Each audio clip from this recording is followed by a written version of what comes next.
आप सभी का एक बार फिर मेरे YouTube channel commerce classes by Vishal sir में हार्दिक स्वागत है। एक छोटा सा मैसेज उन नए स्टूडेंट्स, उन नए विद्यार्थियों के लिए जो अभी अभी मेरे चैनल के साथ जुड़े हैं। आप please commerce classes by Vishal sir इस चैनल को सब्सक्राइब कीजिए, लाइक कीजिए और शेयर कीजिए अपने ही जैसे गवर्नमेंट स्कूल के बच्चों में जिनका पेपर बिजनेस स्टडीज़ का 9 जुलाई 2020 को होना निश्चित हुआ है। और आप स्वस्थ होंगे, कुशल होंगे, ऐसी मैं कामना करता हूँ। और साथ में ही अब हम आगे चलते हैं बिना समय ख़राब किए हुए पढ़ाई की ओर। मैंने पहले ऑलरेडी 5 यूनिट बना चुका हूँ मैं बिजनेस स्टडीज़ के मोस्टली चैप्टर्स पे। अब ये 6ठी यूनिट है स्टाफिंग। हम इसकी ओर चलते हैं। नियुक्तिकरण, हिंदी में से नियुक्तिकरण कहते हैं और इंग्लिश में से स्टाफिंग कहते हैं। चलिए आगे बिना समय ख़राब किए हुए पढ़ाई की ओर चलते हैं। नियुक्तिकरण क्या है, स्टाफिंग क्या है? स्टाफिंग, सबसे पहली बात मैं करूँगा, आपको मैंने एक फंक्शन ऑफ मैनेजमेंट का वो बताया था, POSDC, POSDC। जो बच्चे नए हैं उनके लिए मैं बता दूं, ये जो 5 प्रबंध के कार्य होते हैं, P से प्लानिंग, O से ऑर्गेनाइजिंग, S से स्टाफिंग, हम ये 3rd वन पढ़ रहे हैं अब, स्टाफिंग। D से डायरेक्टिंग, C से कंट्रोलिंग। तो आप ये बार अच्छे से इन्हें देख लें और ये शॉर्टकट, ये सबके पहले वर्ड्स हैं जितने भी चैप्टर हम पढ़ रहे हैं। अब हम आगे क्यों चलते हैं। अब बात आती है स्टाफिंग की। नियुक्तिकरण क्या होता है? नियुक्तिकरण प्रत्येक संगठन के लिए आवश्यक है। यह सही पद पर सही व्यक्ति का चुनाव करता है।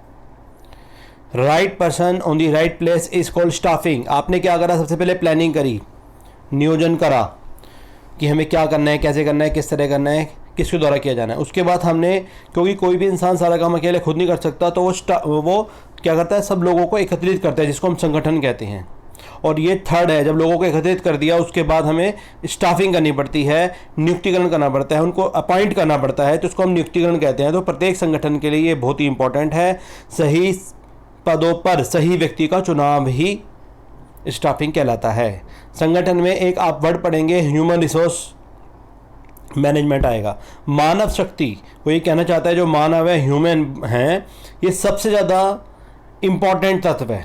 क्योंकि बाकी जितने भी फैक्टर्स हैं हमारा उनसे लाइव इंटरेक्शन नहीं होता, लेकिन मानव इस कार्य में, स्टाफिंग में, नियुक्तिकरण में, जो हमारे ह्यूमन बींग्स हैं, मानव हैं, उनसे हमारा डायरेक्ट इंटरेक्शन है। लोगों को भरना है, सही पदों पे भरना है, स्टाफिंग करनी है, ये सब चीज़ें इसमें आती हैं। तो स्टाफिंग से अभिप्राय एक योग्य व कुशल व्यक्ति की भर्ती करना है। ये वाला लाइन जो है बहुत इंपॉर्टेंट, जो हम पढ़ रहे हैं। इससे मानव संसाधन प्रबंध, भर्ती, चयन, अतिपूर्ति, पदोन्नति एवं रखरखाव, ये सब इसमें शामिल होता है। तो स्टाफिंग आप समझ गए होंगे। स्टाफिंग क्या है? सही पदों पर सही व्यक्तियों को भरना ही स्टाफिंग कहलाता है। लोगों को काम पर लगाना, क्योंकि जो भी है आप काम पर कैसे लगाएंगे, इसके लिए एक अलग कॉन्सेप्ट आएगा, HRM। अभी हम पढ़ने वाले हैं, बहुत जल्दी आएगा। ये वाला कॉन्सेप्ट है जो HRM, ह्यूमन रिसोर्स मैनेजमेंट। इसमें भर्ती, ट्रेनिंग, विकास, पदोन्नति, ये सब चीज़ें इसमें शामिल होती हैं। नियुक्तिकरण की आवश्यकता, नियुक्तिकरण की आवश्यकता क्यों पड़ती है? योग्य कर्मचारी को प्राप्त करना। अगर हम स्टाफिंग करेंगे, हमें इसमें भर्ती, चयन वगैरह सब चीज़ें आएंगी, दोनों की प्रोसेस भी इंपॉर्टेंट है, तो ये सब इसमें शामिल होगा। तो नियुक्तिकरण की आवश्यकता है, पहले क्यों पड़ती है? हमें योग्य कर्मचारी प्राप्त करना है। इससे हमें योग्य कर्मचारी मिल जाता है आपको, क्योंकि आप इंटरव्यूज़ लेंगे, आप न्यूज़पेपर में निकालेंगे, आप अखबारों में निकालेंगे, वहाँ से जितने भी बच्चे हैं बहुत सारे ऑप्शन मिलेंगे आपको। 10 स्टूडेंट हैं या 10 कैंडिडेट हैं, उनमें से एक को छांटना पड़ेगा, तो इससे आपको योग्य कर्मचारी मिल जाता है। बेहतर परफॉर्मेंस, आपकी परफॉर्मेंस बहुत बढ़िया हो जाती है। सही व्यक्ति को सही स्थान पर लगाकर इससे परफॉर्मेंस अच्छी की जा सकती है। निरंतर विकास, इससे डेवलपमेंट होता है, संगठन का भी होता है, एम्प्लॉयज़ का भी होता है, दोनों का ही होता है। आपका जो उपक्रम है वो कंटिन्यूसली चलता रहेगा। आज थोड़ा सा मेरा गला ख़राब हो रहा है, बट मैं कोशिश कर रहा हूँ फिर भी आपको बताऊँ। मानव संसाधनों का सर्वोत्तम उपयोग, इसमें हम ह्यूमन रिसोर्स का बिल्कुल बढ़िया तरीके से उपयोग कर सकते हैं स्टाफिंग से।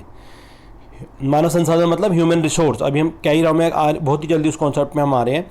कर्मचारियों की कार्य संतुष्टि एवं मनोबल वृद्धि में सहायक, इससे कर्मचारियों के साइकोलॉजिकल जो होती है, एक तो मनोबल बढ़ता है, उनका मोरल बढ़ता है और उनसे कार्य संतुष्टि भी होती है। अब ये जो टॉपिक आ रहा है ना HRM, मैं आपको बताना चाह रहा हूँ, ये टॉपिक है आपका HRM। ये एक नया कॉन्सेप्ट अप्लाई हुआ है, इसको हम बोलते हैं ह्यूमन रिसोर्स मैनेजमेंट। आपको एक छोटा सा एग्जांपल देके बताता हूँ। मान लो एक कंपनी है, वो प्रोडक्शन कर रही है और जूतों की फैक्ट्री लगाती है, सारे काम खुद करती है। मान लो उसके एम्प्लॉई कुछ प्रमोट हो जाते हैं, कुछ चले जाते हैं, बहुत सारी वैकेंसी वहाँ खाली हो गई, तो वो कंपनी क्या कर रही है, भर्ती करनी शुरू कर रही है। वो खुद ही एडवर्टीजमेंट निकाल रही है, तो खुद ही एम्प्लॉय ढूंढ रही है, खुद ही इंटरव्यू ले रही है और खुद ही काम पे लगा रही है। तो इन सब काम अगर कंपनी खुद ही करने लग जाएगी तो जो कंपनी का मेन काम है जूते बनाना, वो रह जाएगा। इसलिए कंपनी ने क्या करा, एक नया कॉन्सेप्ट शुरू हुआ है, ह्यूमन रिसोर्स मैनेजमेंट। आपने नाम भी सुना होगा, MBA इन HR, ह्यूमन रिसोर्स में। तो आजकल एक नया ह्यूमन रिसोर्स मैनेजमेंट करके एक अलग ही कॉन्सेप्ट शुरू हो गया है। ये कॉन्सेप्ट, इसमें आपको अगर देखेंगे तो बहुत सारी कंपनियों में एक अलग ही डिपार्टमेंट बनाया गया है अब ह्यूमन रिसोर्स का। अब उस डिपार्टमेंट या उसका काम क्या होता है, जितने भी एम्प्लॉयज़ हैं, जितने भी हमारे डिपार्टमेंट में वैकेंसी खाली हैं, उन सब को वो पता लगाते हैं कहाँ कहाँ वैकेंसी खाली है। फिर वो क्या करते हैं, प्राइमरी इंटरव्यू लेते हैं, बेसिक चीज़ पूछते हैं, बच्चे की पढ़ाई, कैंडिडेट की पढ़ाई, उनका क्वालिफिकेशन, उनकी फैमिली डिटेल, सब चीज़ें पूछते हैं और उस डिपार्टमेंट को वो पूरा अपॉइंट करके दे देते हैं और बदले में कुछ पैसे लेते हैं। तो ये नया कॉन्सेप्ट शुरू हुआ है, ह्यूमन रिसोर्स मैनेजमेंट। इनका सारा काम ही ह्यूमन से रिलेटेड है। एक एम्प्लॉय को इंटरव्यू से लेकर उसको वहाँ पोस्ट करने तक ये सारी चीज़ें इसमें शामिल होती हैं।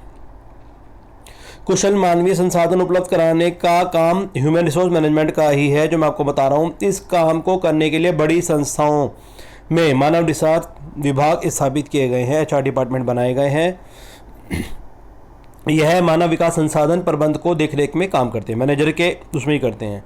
इसकी डेफिनेशन अगर आप पढ़ेंगे तो क्या है, जो मैं आपको बता रहा था, यही है। मानव संसाधन प्रबंध मानव संसाधनों की क्या काम करते हैं, भर्ती, चयन, विकास, उपयोग, क्षतिपूर्ति और अभिप्रेरणा, सारे काम ही करते हैं।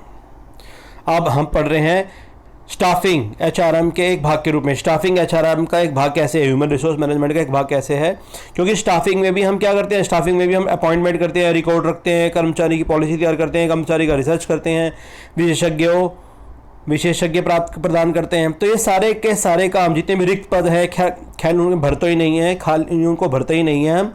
उनके अलावा जो ह्यूमन रिसोर्स के जितने भी कार्य हैं वो सारे इसमें ही इंक्लूड होते हैं। इसलिए हम कह सकते हैं कि स्टाफिंग भी एक HRM का ही पार्ट है। वो कह रहा है स्टाफिंग प्रबंध का एक सर्वव्यापक कार्य है, यह सभी स्तरों पर सभी प्रबंधकों द्वारा किया जाता है। स्टाफिंग बहुत इंपॉर्टेंट है।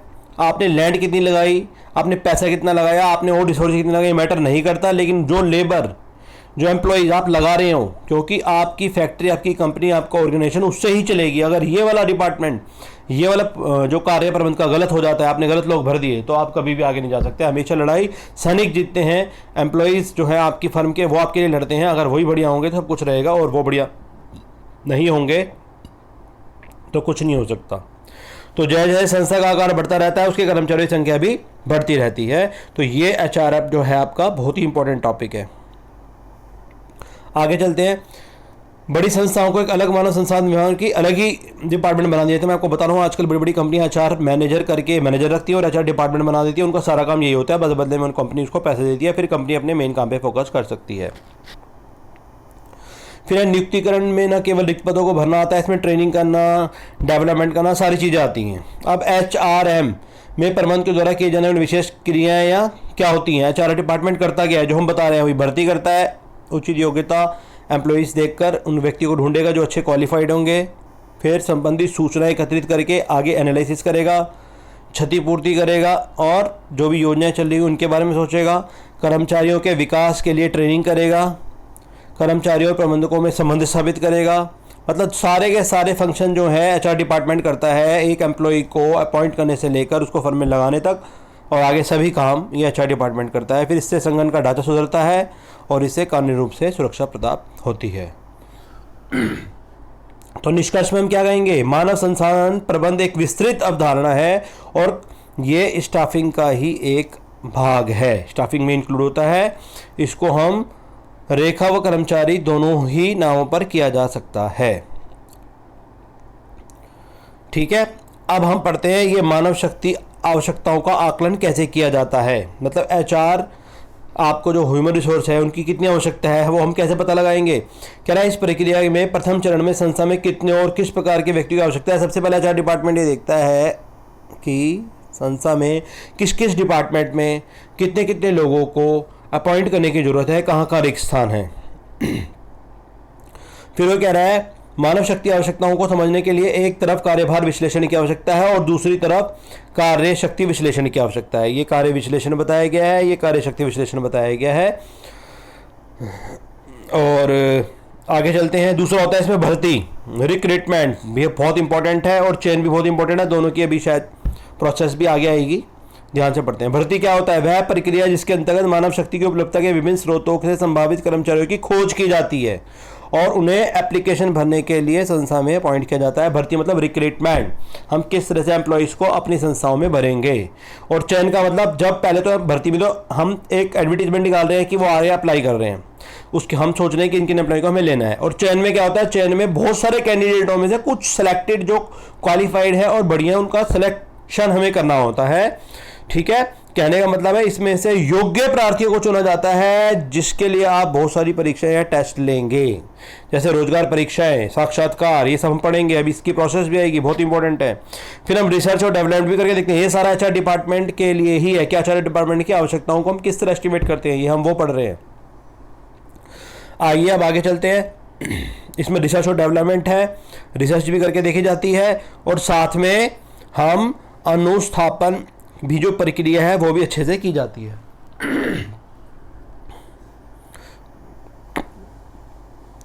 अभिविन्यास क्या होता है? ओरिएंटेशन बोलते हैं इसे। इसमें नए कर्मचारी द्वारा कर्मचारी को उसके कार्य से परिचित कराया जाता है, उसकी यूनिट, सुपरवाइजर, साथी सभी से परिचित कराया जाता है और काम के घंटों, छुट्टियां लेने की प्रक्रिया, चिकित्सा सुविधाएं, इन सब की जानकारी भी एम्प्लॉयज़ को दे दी जाती है। तो ये सारे हम पढ़ रहे हैं। एचआरएम डिपार्टमेंट जो है उसकी क्या हमें आवश्यकता पड़ती है। अब प्रशिक्षण और विकास, ट्रेनिंग और डेवलपमेंट। इसमें कर्मचारियों का ट्रेनिंग और डेवलपमेंट दोनों किया जाता है। जब एम्प्लॉय सबसे पहले भर्ती की जाएगी, भर्ती के बाद क्या करेंगे? हम उसका चयन करेंगे। चयन करने का जब आपने एम्प्लॉय सेलेक्ट कर लिया, आपने अपना कर्मचारी सेलेक्ट किया, फिर उसकी ट्रेनिंग और डेवलपमेंट होता है। क्योंकि किसी भी ऑर्गेनाइजेशन का काम करने का तरीका, सॉफ्टवेयर अलग होते हैं। कोई भी जो भी हम एम्प्लॉय को अपॉइंट करते हैं, उसके बाद हमें ये देखना होता है कि वो जो ट्रेनिंग है उसको अपनी कंपनी अपने हिसाब से ट्रेनिंग देती है।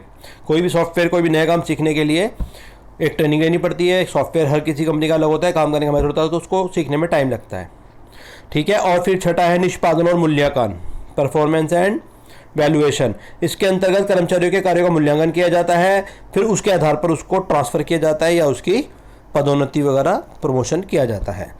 अब हम पढ़ रहे हैं, ये जो टॉपिक है ये बहुत इंपॉर्टेंट है। भर्ती का शुरू हो गया टॉपिक, मोस्ट इंपॉर्टेंट है, आप ध्यान से देखें। भर्ती क्या है? इसको कहते हैं हिंदी में रिक्रूटमेंट।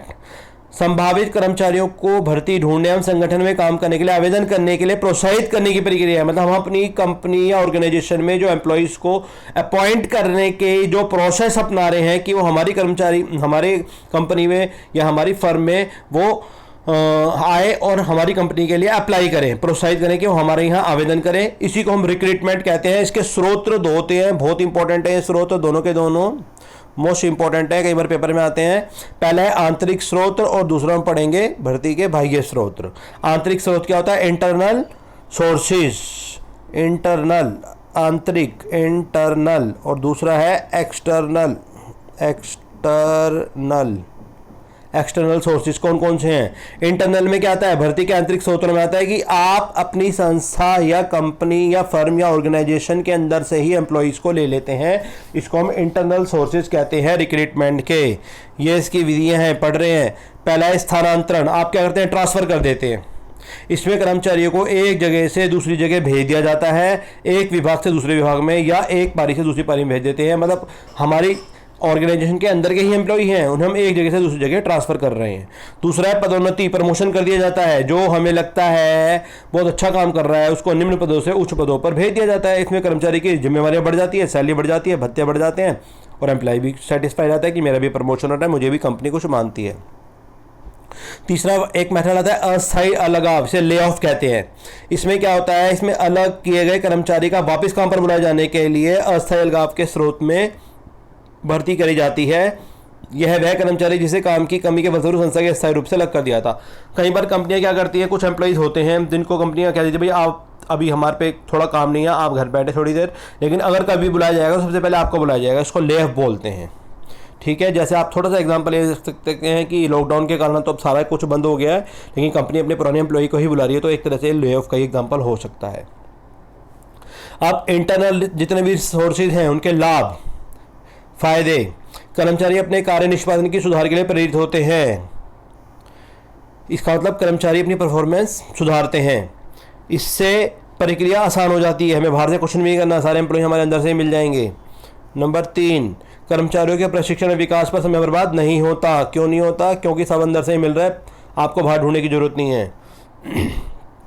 और चौथा है, आंतरिक भर्ती के स्रोत सस्ते होते हैं, क्योंकि हमें कोई न्यूज़पेपर में नहीं निकालना है, कुछ नहीं करना, हमने अपने एम्प्लॉयज़ को बोल दिया, स्टाफ को बोल दिया और अंदर से भर्ती होगी स्टाफ के अंदर से ही, तो इतने ज़्यादा हमें हाथ पैर नहीं मारने पड़ते।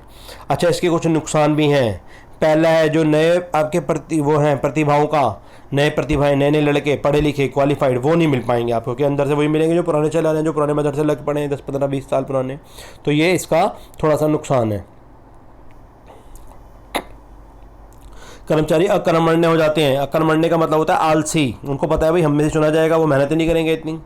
कर्मचारियों के मध्य प्रतियोगिता में बाधा पड़ती है, कर्मचारियों की जो है कंपटीशन हो जाता है बीच में, और कर्मचारियों को लगातार स्थानांतरण संगठन की उत्पादकता को घटा सकता है। अगर बार बार ट्रांसफर करेंगे, अच्छे एम्प्लॉय को हटा देंगे तो क्या होगा? तो फिर ये मान के चलो कि कर्मचारी जो हैं, बहुत अच्छे कर्मचारी दूसरे डिपार्टमेंट ट्रांसफ़र हो जाएंगे और वो जो डिपार्टमेंट था वैसे ही रह जाएगा। अब इसके बाहरी स्रोत हम पढ़ रहे हैं, दोनों ही इंपॉर्टेंट थे ये, बाह्य स्रोत, आउटरनल सोर्सेज, एक्सटर्नल सोर्सेज। जब कंपनी रिक्त पदों के लिए बाहर से आवेदन करती है तो उसे बाह्य स्रोत कहते हैं। अब कंपनी क्या कर रही है? अपने अंदर से नहीं भर रही है एम्प्लॉइज़ को, कहाँ से भर रही है? बाहर से। अब ये बहुत इंपॉर्टेंट है भाई, ये क्वेश्चन 4 5 6 नंबर में किसी भी फॉर्म में, केस स्टडी फॉर्म में जरूर आता है।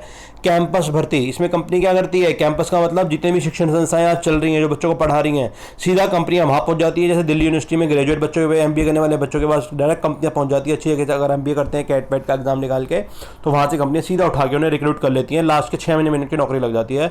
तो ये कैट की, MBA का आपने नाम सुना होगा, वहाँ ऐसा ही होता है, और बहुत सारे अच्छे कॉलेजों में भी आजकल कंपनियां पहुँच रही हैं। दूसरा है प्रबंध परामर्शदाता। ये क्या होता है? प्रबंधकीय परामर्श फर्में संगठन की तकनीकी, व्यावसायिक तथा प्रबंधकीय कर्मचारियों की भर्ती में सहायता करती हैं। कि इसमें क्या होता है, कुछ कंसल्टेंसी फर्म्स होती हैं, तो वो भी अपनी टेक्निकल बेस पे एम्प्लॉयज़ को लेती हैं। तीसरा है स्थापना एजेंसी। स्थापना एजेंसियां पूरे देश में कर्मचारियों की नियुक्ति में विशेषता प्राप्त हो व्यक्तियों को ब्यौरे में रखती हैं, और जैसे ही जरूरत होती है वो एम्प्लॉय को उनकी कौशल के हिसाब से भर लेती हैं। मतलब कुछ एजेंसी हैं जिनका काम यही होता है रिक्रूटमेंट करके देना, ये उसमें आता है। एक होता है रोजगार कार्यालय, ये आपने हो सकता है नाम ना सुना हो, लेकिन मैंने खुद अपने आप को, जब मैं नौकरी के लिए ट्राई कर रहा था, आपको एम्प्लॉयमेंट एक्सचेंज में अपना नाम दर्ज कराया था। आज भी एम्प्लॉयमेंट एक्सचेंज हैं। तो ये रोजगार कार्यालय होते हैं। जैसे ही जो बच्चा रोजगार चाहता है, कैंडिडेट को रोजगार चाहता है, वो वहाँ जाकर अपना नाम रजिस्टर करा सकता है। कंपनियाँ वहाँ से भी कंसल्ट करती है और वहाँ से उनके घर वो एड्रेस भेज के उन बच्चों को बुला के इंटरव्यू ले सकती हैं। फिर है एडवर्टीजमेंट, विज्ञापन। ये तो आप अच्छे से जानते हैं, अखबार है, पत्रिका है, दूरदर्शन है, न्यूज़, और आज का तो ऑनलाइन है, Naukri.com, समाचार.com, इस तरह के हैं बहुत सारे, jobstreet.com, बहुत सारी साइट्स हैं जहाँ पे अपना बायोडाटा फीड कर सकते हैं, और वहाँ से डायरेक्ट कंपनियाँ रिक्रूट करके बच्चों को बुला लेती हैं जो एक्सपीरियंस ही होता है, और उनको नौकरी पे रख लेती हैं। अब है प्रत्यक्ष भर्ती, डायरेक्ट रिक्रूटमेंट। ये ठीक ठाक है, इंपॉर्टेंट है। प्रत्यक्ष भर्ती में आंतरिक संगठन के सूचना पट पर एक अधिसूचना लगाई जाती है। कंपनी क्या करती है, अपनी कंपनी के बाहर एक बोर्ड पे लिख देगी डायरेक्ट कि यहाँ इतने एम्प्लॉय की जरूरत है। आपने बहुत सारी दुकानों में देखा होगा एक सेल्समैन की जरूरत है, या होटलों में लिखा होगा एक बावर्ची की जरूरत है, तो वो डायरेक्ट लिख देती हैं, और जो भी आसपास जा रहा होता है या एम्प्लॉय होते हैं पढ़ते हैं और वहाँ अप्लाई कर देते हैं। इसे डायरेक्ट रिक्रूटमेंट बोला जाता है। और आगे है श्रम ठेकेदार। श्रम ठेकेदार मजदूरों से संपर्क बनाए रखते हैं, कम समय में नोटिस पे भी अकुशल श्रमिक को कमीशन के आधार पर उपलब्ध कराने में सक्षम होते हैं। कुछ ठेकेदार होते हैं, कॉन्ट्रैक्टर होते हैं, वो क्या करते हैं कि मान लो आपकी कंपनी में एम्प्लॉयज नहीं आ रहे, तो वो जो कॉन्ट्रैक्टर हो गए हम एम्प्लॉय कराएंगे, अपने बदले में फीस ले लेते हैं, वो एम्प्लॉय करा देते हैं। एक है कैजुअल कॉलर्स। कैजुअल कॉलर्स क्या होते हैं, आकस्मिक बुलावा बोलते हैं इसे। कई बार संस्था में जो रिक्त पद हो जाता है उसमें कंपनी क्या करती रहती है, मान लो एक कंपनी ने कभी इंटरव्यू लिया था, 10 एम्प्लॉय का इंटरव्यू लेके 10 इंटरव्यू लेटर या जो CV थे, करिकुलम विटे, वो उस कंपनी के पास पड़े थे, और 2 एम्प्लॉय कंपनी ने भरे, 8 उनके पास अभी भी पड़े थे। 2 एम्प्लॉय जो रेगुलर थे वो कहीं चले गए छुट्टियों में, तो उनके बदले कंपनी नीचे वालों को एक बार बुला लेती है, तो कैजुअल कॉलर बोलते हैं।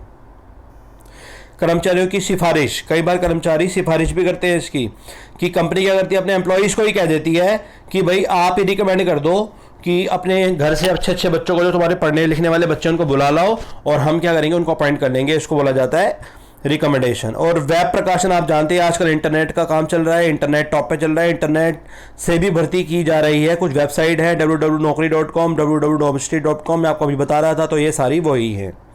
अब हम पढ़ रहे हैं बाह्य भर्ती के लाभ। इसके लाभ क्या हैं, पढ़ते हैं लाभ। पहला, योग्य कर्मचारी मिल जाते हैं आपको। दूसरा, विस्तृत विकल्प, आपके पास काफ़ी अच्छी चॉइस आ जाती है। नई प्रतिभाएं, नए नए बच्चे पढ़े लिखे MBA, CA, चार्टर्ड अकाउंटेंट, ये आपको मिलेंगे अगर आप एक्सटर्नल से लेते हैं, तो जो बहुत कुछ करना चाहते हैं, यंग हैं और एंथुजियास्टिक हैं। और प्रतियोगिता की भावना, कंपटीशन होता है इसमें बहुत ज़्यादा। अच्छा, इसकी कुछ सीमाएं भी हैं, लिमिटेशन, ये लिमिटेशन पढ़ रहे हैं हम इसकी। क्या लिमिटेशन है, वर्तमान कर्मचारियों में संतोष की भावना। अगर आप बाहर से एम्प्लॉय उठा लोगे तो वर्तमान वालों को लगेगा ये हमारी सुनी नहीं जा रही, हमें क्या फ़ायदा, इतने साल मेहनत करके, हमें तो प्रमोशन हो नहीं रहा, आ रहे हैं नए बच्चे। फिर ये महंगी प्रोसेस है, इसमें पैसा बहुत लगता है भाई। क्यों, क्योंकि एडवर्टीजमेंट करना आसान नहीं होता, टीवी पे देना, न्यूज़ पे देना, टीवी पे तो बहुत ही महंगा पड़ता है। और तीसरा, एक लंबी प्रोसेस है, इसमें प्रोसेस में 2-3 महीने लग जाते हैं, कम से कम एक बार में नहीं हो सकती, जबकि इंटरनल में आप तुरंत कर सकते हैं। अब ये जो टॉपिक मैं आपको बताना जा रहा हूँ, चयन, सिलेक्शन, ये बहुत बहुत इंपॉर्टेंट है। इसकी जो प्रक्रिया है मोस्ट इंपॉर्टेंट है। मैं आपको बार बार बता रहा था, एक तो नियोजन, प्लानिंग, एक कंट्रोलिंग, एक कर्मचारी चयन जो हम पढ़ रहे हैं, ये तीनों की तीनों इतनी इंपॉर्टेंट है। ये 6 या 5 नंबर में जरूर आएगी। आप इसको बहुत अच्छे से करें और रट लें अच्छे से। हम पढ़ते हैं और इसके जो 8 स्टेप हैं जो भी हैं, आपको वो सेम फॉलो करें, ऊपर नीचे नहीं कर सकते। पहला स्टेप पढ़ रहे हैं, प्राथमिक जांच, चयन की प्रक्रिया। चयन सबसे पहले बात आती है, चयन क्या होता है। चयन एक प्रक्रिया है जो संगठन के भीतर व बाह्य वर्तमान स्थिति व भविष्य की स्थिति के लिए उपयुक्त अभ्यर्थियों को चुनती है। बहुत सारे एम्प्लॉयज हमने बुलाकर रिक्रूटमेंट के लिए, उसमें से बेस्ट एम्प्लॉय को जो चुना जाता है उसको ही हम चयन कहते हैं, सिलेक्शन कहते हैं। इसकी एक प्रोसेस है जो कि हम पढ़ रहे हैं, मोस्ट इंपॉर्टेंट है, आप इसको बहुत अच्छे से पढ़ लें। क्या, पहला है प्राथमिक जांच, प्रीलिमिनरी स्क्रीनिंग बोलते हैं इसको। आवेदन पत्रों के प्राप्त हो जाने के बाद एक जांच समिति बनाई जाती है, वो योग्यता अनुभव के आधार पर जांच करती है। और इसके लिए सभी प्रयास, इसमें सभी को, जितने भी आपके एप्लीकेंट हैं, अप्लाई किया, उन सबको बुलाया जाता है। लेकिन कुछ को जो बेकार है, फॉर्म हम ठीक नहीं भरा, जो हमारे अकॉर्डिंग नहीं है क्वालिफिकेशन में, उनको हम मना भी कर देते हैं। दूसरा है चयन परीक्षाओं के प्रकार। बहुत सारी सिलेक्शन जो एग्ज़ाम्स हैं वो होते हैं। पहले बुद्धि परीक्षा होती हैं, उनकी इंटेलिजेंसी के आधार पर देखा जाता है। मनोवैज्ञानिक होती हैं, आजकल आपने गवर्नमेंट जॉब में भी देखा होगा, ये चारों की चारों बातें देखी जाती हैं, जिसे हम रीजनिंग कहते हैं, ये सब इसमें आती हैं।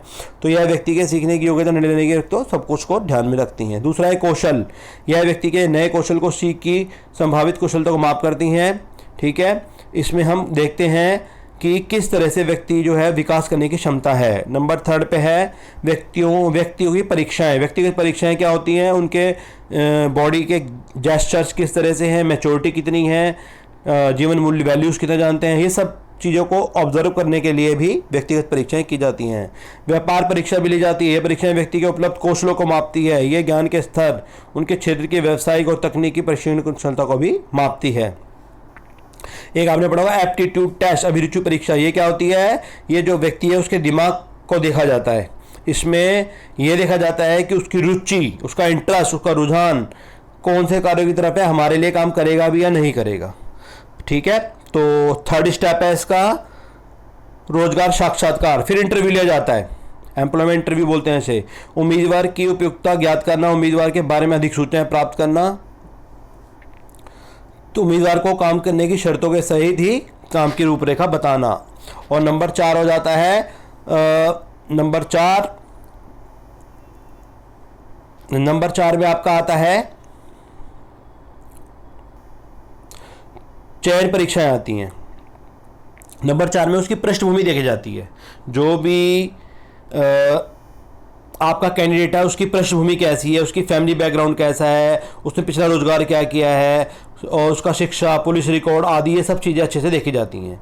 फिर 5वां है चयन निर्णय। 5वां है आपका संदर्भ जांच। 4th नंबर था संदर्भ जांच। हम रेफरेंस देखते हैं कि इसका काम कैसा है, कैसा ने क्या किया है, क्या नहीं किया है। नंबर 5 पे आता है चयन निर्णय, सिलेक्शन डिसीजन। जो उम्मीदवार रोजगार परीक्षा या साक्षात उत्तीर्ण कर लेते हैं, फिर हम क्या करते हैं, उनके विभिन्न संदर्भों की जांच हो जाती है। हम सिलेक्शन डिसीजन लेते हैं कि इसको लेना है या नहीं लेना। और नंबर 6 पे हम देखते हैं शारीरिक या डॉक्टरी परीक्षण।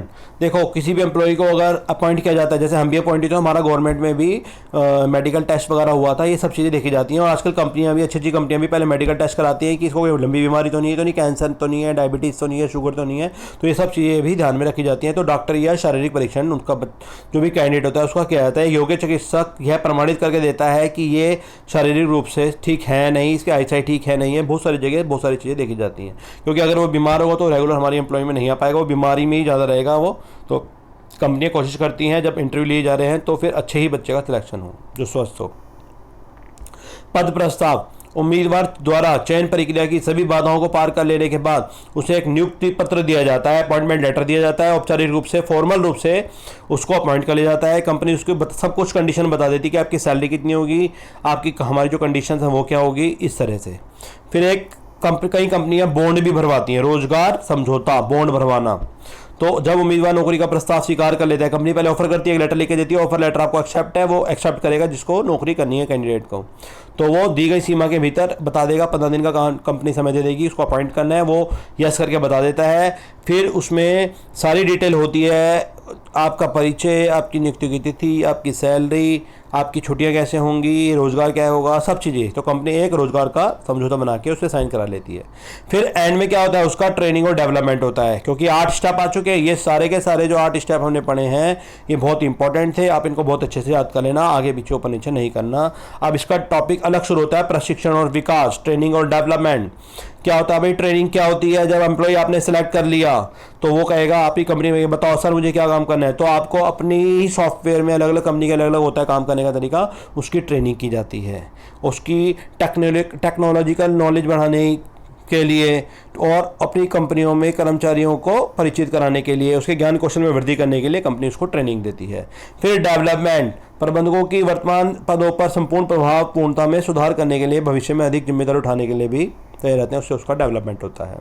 अब प्रशिक्षण के लाभ, ये ठीक है पढ़ लेना, ट्रेनिंग का इतना बहुत ज़्यादा इंपॉर्टेंट टॉपिक नहीं है। ये जो दोनों प्रोसेस थी, सिलेक्शन की और रिक्रूटमेंट की, चयन की, भर्ती की, ये बहुत ज़्यादा इंपॉर्टेंट है, इन्हें आप बहुत अच्छे से करें। अब हम पढ़ रहे हैं संगठन के लाभ। संगठन को क्या लाभ होते हैं इससे, पहले व्यक्तिगत सीखने के अवसर, कोई भी अगर ट्रेनिंग कराई जाती है इससे जो भी तरीका है आपकी कंपनी का, कोई भी कर्मचारी अच्छे से सीख सकता है। नंबर 2, अधिक लाभ, इससे कर्मचारी को बहुत ज़्यादा फायदा होता है, इससे किस्म और मात्रा दोनों में सुधार होता है। एक हम पढ़ रहे हैं श्रम परिवर्तन दर, अनुपस्थिति में कमी, ये क्या होती है, इसे बोलते हैं लेबर टर्नओवर रेट। ये क्या होता है कि एक निश्चित समय में आपकी संस्था में कितने एम्प्लॉयज़ आपकी कंपनी की संस्था को छोड़ के चले जाते हैं, ये ज़्यादा नहीं होनी चाहिए। अगर ऐसा है तो आप कहीं ना कहीं आपके ऑर्गेनाइजेशन में कमी है, इसलिए एम्प्लॉय सेटिस्फाई नहीं होते, उन्हें सैलरी पूरी नहीं मिल रही, उन्हें एटमॉस्फेयर अच्छा नहीं मिल रहा, उन्हें सिक्योरिटी नहीं है जॉब की, तो ये कारण रहते हैं, तो ये नहीं होनी चाहिए। पर्यवेक्षण की कम ज़रूरत होती है, अगर आप ट्रेनिंग करा दें तो फिर अच्छे से काम सीख जाते हैं, मशीनें वगैरह चलाना, तो आपको ज़्यादा सुपरवाइजर रखने की ज़रूरत नहीं है। इससे कर्मचारियों को क्या लाभ होते हैं, कर्मचारियों को लाभ बेहतर कौशल विकल्प, कैरियर विकल्प, एम्प्लॉइज़ के सामने बहुत अच्छा कैरियर विकल्प हो जाता है, उन्हें बहुत अच्छा काम आ जाता है, अच्छी कंपनी में एक बार काम कर ले तो और नई कंपनियां अच्छे पैकेज पे और आगे ले लेती हैं। बेहतर कमाई, इससे एम्प्लॉइज़ की जो कमाई है बेहतर हो जाती है, उनका मोरल बहुत ऊंचा हो जाता है और दुर्घटनाएं कम हो जाती है, क्योंकि आपको मशीनों की टेक्नोलॉजी नॉलेज और सब चीज़ें हो जाती है, तो इससे आप काम को अच्छे से कर सकते हैं, इसमें गड़बड़ होने के चांसेस कम होते हैं। अब हम पढ़ रहे हैं दोनों में डिफरेंस, ट्रेनिंग और डेवलपमेंट में डिफरेंस, क्या अंतर है दोनों में। ट्रेनिंग किसी विशेष कार्य को करने के लिए तकनीकी ज्ञान देने से संबंधित है, किंतु विकास एक बड़ी प्रक्रिया है, ट्रेनिंग इसी का ही एक पार्ट है, ये सभी क्षेत्रों में होता है। हम कहें किसी एम्प्लॉय को नया सेलेक्ट किया गया, उसको सिखाइए कैसे काम करना है मशीनों पे, टेक्निकल तो ट्रेनिंग हुई, लेकिन अगर वो ओवरऑल सारे काम ठीक ठाक कर रहा है और आगे अपनी भी सैलरी बढ़ रही है, अपनी कंपनी के लिए भी, सभी क्षेत्रों में उसका डेवलपमेंट हो रहा है, तो उसमें कहेंगे विकास। तो एक तरह से विकास एक बड़ा कॉन्सेप्ट है जो कि इन्हीं का पार्ट है। अब हम इन दोनों में पढ़ते हैं डिफरेंस, ये ट्रेनिंग है, ये डेवलपमेंट है। तो ट्रेनिंग के बारे में पढ़ रहे हैं। पहला, इसका अर्थ किसी विशेष कार्य को करने के लिए कौशल और ज्ञान में वृद्धि करना है, जबकि इसका अर्थ सभी दृष्टियों से निपुण बनाना है। नंबर 2, इसका उद्देश्य कर्मचारियों को उसके वर्तमान कार्य में कुशलता प्रदान करना है, इफेक्टिवनेस, और इसका अर्थ है भावी कार्य के लिए क्षमताओं और डेवलपमेंट का विकास करना है। नंबर 3, प्रशिक्षण कार्य पर प्रशिक्षण विधियों द्वारा प्रदान किया जाता है, इसकी मेथड्स हैं, लेकिन जो डेवलपमेंट है उसके लिए सेमिनार्स, आयोजन, ये सब चीज़ें होती है। नंबर 4, पहल, अपने कर्मचारियों को प्रशिक्षण देने के लिए कर्मचारियों द्वारा पहल की जाती है, और डेवलपमेंट में व्यक्ति स्वयं करता है अपने लिए खुद, जबकि इसमें कंपनी करेगी। नंबर 5, अवधि, प्रशिक्षण कार्यक्रम अल्प अवधि के लिए चलाए जाते हैं, ट्रेनिंग प्रोग्राम कम होते हैं, ये एक दीर्घकालीन प्रक्रिया है। नंबर 6, जॉब प्रधान, ये जॉब ओरिएंटेड है, जॉब ओरिएंटेड। और ये कैरियर ओरिएंटेड है, कैरियर से जुड़ा है वर्ड। और सातवां है कर्मचारियों का स्तर, ये नॉन मैनेजरल एक्टिविटीज़ में आता है, ट्रेनिंग और कोई भी दे सकता है इसको, मतलब कहने का मतलब छोटी छोटी फर्मों वगैरह भी अप्लाई हो जाएगी, लेकिन ये डेवलपमेंट मैनेजर लेवल पर होता है। आप प्रशिक्षण की विधियाँ पढ़ रहे हैं, कई बार इस पर भी क्वेश्चन आ जाता है, ये भी ठीक ठाक है, आप देख लें। ऑन द जॉब और ऑफ द जॉब दो होती हैं। ऑन द जॉब आपको नाम से पता लग रहा है, ऑन दी जॉब, जॉब करते साथ साथ, जॉब करते करते जो ट्रेनिंग दी जाती है, यह उस समय लागू होती है जब कर्मचारी वास्तव में काम कर रहे होते हैं। इसका अर्थ है जब करो और तब सीखो, ये लिखा, तो इसको हम कहते हैं ऑन दी जॉब ट्रेनिंग। इसमें होता है ये रहा प्रशिक्षणार्थी कार्यक्रम, अप्रेंटिसशिप, आपने नाम सुना होगा। बहुत सारी कंपनियां, बहुत सारी पॉलिटेक्निक क्या करती हैं, पहले पढ़ाती हैं, फिर यानी कि 6 महीने किसी कंपनी में वो ट्रेनिंग के लिए भेजती हैं, उसको अप्रेंटिसशिप प्रोग्राम बोला जाता है। उससे आपको प्रैक्टिकल नॉलेज होती है, वहाँ जाकर बहुत सारी चीज़ें, स्किल डेवलपमेंट होते हैं, आपको बहुत सारी नई चीज़ें सीखने को मिलती हैं। और इसका मतलब है सीखो और कमाओ, इस योजना का आप लाभ उठा सकते हो। एक है जॉइंट ट्रेनिंग, जॉइंट प्रशिक्षण। इस प्रशिक्षण विधि के अंतर्गत शैक्षणिक संस्थान अपने छात्रों को व्यवहारिक रूप से देने के लिए औद्योगिक उपक्रमों और साथ समझौता कर लेते हैं। फॉर एग्जाम्पल, मान लो चिकित्सा छात्रों को व्यवहारिक ज्ञान देने के लिए बड़े बड़े अस्पताल में भेजा जाता है, ये जॉइंट होता है। जैसे एक MBBS कर रहा है बच्चा, तो एक ग्रुप बना देंगे, 7-8 बच्चों के एक सीनियर डॉक्टर के साथ रहेंगे और जब तक वो पढ़ते रहेंगे ये काम भी करते रहेंगे। एक होता है अभिविन्यास, ओरिएंटेशन ट्रेनिंग होती है। ये क्या होता है, नए कर्मचारी को दिए गए ट्रेनिंग का एक प्रकार है। इसमें कर्मचारियों को नए कर्मचारियों के साथ व्यावसायिक परिवेश, जो एक्चुअल है ना, नौकरी की जगह ऑफिस, वहाँ एक्चुअल एटमॉस्फेयर में ले जाकर वहाँ सब चीज़ों से परिचित कराया जाता है। कुछ घंटों से कुछ महीनों तक भी इसकी जो अवधि है वो हो सकती है। अब हम पढ़ रहे हैं अभिविन्यास प्रशिक्षण में जो नया आता है समूह के अंतर्गत, वो काम करने भी प्रदर्शन करता है और सब चीज़ें सीखता है। अब है कार्य से परे प्रशिक्षण, ये ऑफ दी जॉब है, वो ऑन दी जॉब थी, ये ऑफ दी जॉब है। तो ऑफ दी जॉब ट्रेनिंग में क्या आता है, इसका मतलब है करने से पहले सीखना। ऑफ दी जॉब का मतलब आपको जॉब पे नहीं ले जा रहे डायरेक्ट, उसमें तो डायरेक्ट जो काम करने वाला प्लेस है वहाँ ले जाते हैं और तब सिखाते हैं। इसमें पहले आपको सिखाएंगे फिर काम पे लेके जाएंगे। इसमें वेस्टिब्यूल ट्रेनिंग बोलते हैं इसे, प्रकोष्ठशाला प्रशिक्षण। इसके अंतर्गत नए कर्मचारी को प्रशिक्षण देने के उद्देश्य से अलग से एक ट्रेनिंग केंद्र बनाया जाता है और वहाँ बच्चों को सिखाया जाता है, औजार मशीनों सब कुछ सिखाया जाता है, कारखाने जैसी परिस्थितियाँ उत्पन्न हो जाए। इसी के साथ हमारी ये यूनिट ख़त्म हुई है। थोड़ी सी लंबी हो सकता है लगी हो आपको, लेकिन ये दो प्रोसेस इसमें बहुत ज़्यादा इंपॉर्टेंट थी, एक चयन की और एक भर्ती की। चयन की बहुत बहुत बहुत इंपॉर्टेंट है और भर्ती के स्रोत बहुत इंपॉर्टेंट है। दोनों को बहुत अच्छे से कर जाना, आपके एग्जाम में ज़रूर आते हैं, क्योंकि फिर वही बात आ जाती है, जब तक कंटेंट आपको अच्छे से मालूम नहीं होगा तब तक आप आगे कुछ भी नहीं कर सकते हैं। इसी के साथ आप सभी का मेरे इस यूट्यूब चैनल को देखने के लिए बहुत बहुत धन्यवाद। मैं पूरी कोशिश करूँगा कि आगे 12 यूनिट जल्दी ख़त्म हो सकें। ये अब हमारी लगभग 6ठी यूनिट है और आपका इसी चैनल को देखने का बहुत बहुत धन्यवाद। आप प्लीज़ अपने ही जैसे दूसरे दोस्तों को भी मोटिवेट करें कि वो इस चैनल को देखें और इससे नॉलेज ले सकें। अगेन आपका बहुत बहुत धन्यवाद।